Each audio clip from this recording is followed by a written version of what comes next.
میں آج ایک پروگرام کروں جو کہ میری NGO ہے کے ریلیٹڈ ہے کہ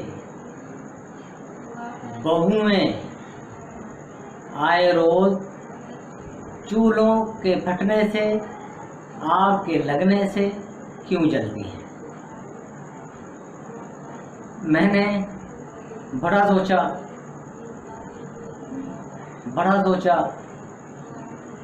اور میں اس خطے کی 1000 سال پرانی تہذیب کی طرف بھی گیا۔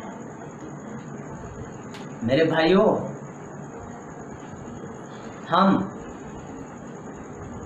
بر صغیر پاک و ہند میں رہتے ہیں۔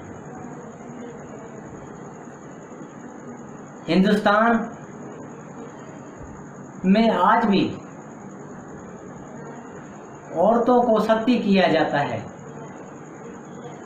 جن لوگوں کو ستی کا پتہ نہ ہو، میں بتاتا چلوں، جس عورت کا خاوند مر جائے کسی بیماری کی وجہ سے یا کسی حادثے میں، جب اس کی لاش کو جلاتے ہیں تو اس کے ساتھ اس کی بیوی کو بھی ساتھ جلا دیتے ہیں۔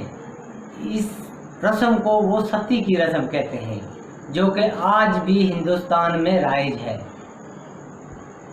میرے بھائیوں، ہمیں ہندوؤں سے الگ ہوئے 72 سال ہو چکے ہیں، لیکن ہم اب بھی ہندوؤں کے رسم و رواج سے چھٹکارا نہیں پا سکے۔ ہندوازم سے چھٹکارا پانا انتہائی ضروری ہے۔ اسلام میں عورت کو بہت بلند مرتبے پر فائز کیا گیا ہے۔ کہیں اسلام میں عورت کو بیٹی کا درجہ دیا گیا ہے تو کہیں ماں کا، کہیں بہن کا اور کہیں بیوی کا۔ ہم لوگ اسلام کی تعلیمات کو فراموش کر چکے ہیں۔ ہم تو آج بھی ہندوؤں کے طریقہ کار پر چل رہے ہیں۔ میرے بھائی، اگر ہم اسلامی تعلیمات پر چلیں تو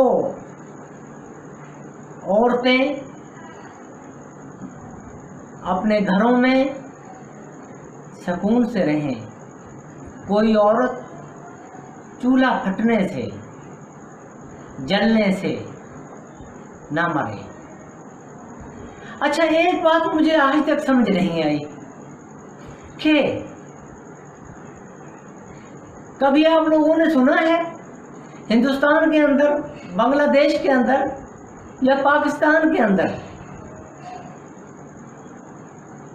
کہ کسی کی بہن یا بیٹی یا ماں چولہا کے پھٹنے سے، گیس سلنڈر پھٹنے سے جل گئی ہے یا مر گئی ہے؟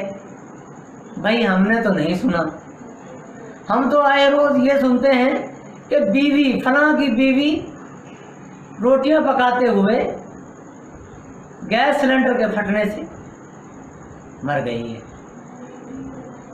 میرے بھائیوں، یہ معاشرے کا المیہ ہے۔ جب کوئی ایسا واقعہ ہوتا ہے تو ہم مجرمان کو پکڑنے کے بجائے ہم ان کو بچانے میں لگ جاتے ہیں۔ یہ ہمارے معاشرے کا المیہ ہے۔ ہم تمام کے تمام ہمیں پتہ ہوتا ہے، یہ نہیں ہے کہ کسی کو پتہ نہ چلے۔ بھئی فلاں نے کیسے کسی کے بیوی کو اپنی کو مارا، کیسے کیا، کیسے جلایا، کیسے وہ سلنڈر پھٹا، لیکن پھر بھی ہم ایسے عناصر کی سپورٹ کرتے ہیں۔ میرے بھائیوں،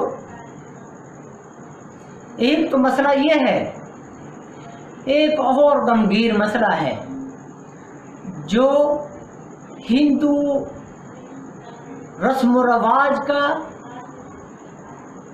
ایک بہت بڑا، ایک بہت بھیان روپ ہے۔ وہ میں آپ کو بتاتا چلوں، شاید میری بات کچھ لوگوں کو بری لگے۔ کل کے پروگرام میں بھی کچھ لوگ کہہ رہے تھے کہ یہ بندہ اس چینل کو بند کروائے گا، کوئی کہہ رہے تھے اس بندے کو بولنے کا طریقہ نہیں آتا، کوئی کہہ رہے تھے یہ بندہ تقریر کر رہا ہے۔ اور میرے بھائی، جب آپ انسانیت کے لیے کام کریں گے تو جذبات تو آپ کے لازمی ابھریں گے۔ جب آپ انسانی حقوق کے لیے کام کریں گے تو آپ کی آواز بھی لاؤڈ ہوگی، جس میں تو آپ نہیں کہہ سکتے کہ یہ بڑی لاؤڈ آواز سے بول رہا تھا، یہ غلط ہے بھائی، یہ جذبات ہیں، یہ انسانی جذبات ہیں۔ اب میں بات دوسری طرف چلی گئی۔ میں کہہ رہا تھا کہ ایک ایسا ہندوؤں کی رسم ہم نے پکڑی ہوئی ہے کہ ہم جب بچی کی شادی کرتے ہیں، بچے والے جہیز کے نام پر بچی والوں کو بلیک میل کرتے ہیں اور سینکڑوں کے حساب سے بچی والوں کے گھر بارات لے کر، مہندی لے کر وارد ہو جاتے ہیں۔ اور بھائیوں، یہ تو ہندوؤں کی رسم ہے، یہ مسلمانوں کی رسم نہیں ہے۔ مسلمانوں میں تو بیٹی کا نکاح اور نکاح کے بعد ولیمہ بیٹے والوں کے سر ہے، بیٹی والوں کے سر نہیں۔ ہاں، ایک اور المیہ بھی آپ کے آگے میں بیان کرتا چلوں۔ میرے بھائیوں، ہندو لوگ اپنی بیٹیوں کو وراثت میں حق نہیں دیتے تھے۔ زمانہ جاہلیت میں عرب کے لوگ بھی وراثت میں عورتوں کو حق نہیں دیتے تھے۔ اسلام نے عورتوں کو وراثت میں حق دیا ہے۔ ہمیں اپنی بیٹیوں کا، اپنی بہنوں کا وراثت میں حق دینا چاہیے۔ اگر ہم نہیں دیں گے تو ہم اسلامی اقتدار، اسلامی رسم و رواج کی مخالفت کریں گے۔ میری علماء کرام سے، میری حکمرانوں سے، میری آپ تمام دوستوں سے اپیل ہے کہ میری ان باتوں کو سوچنا اور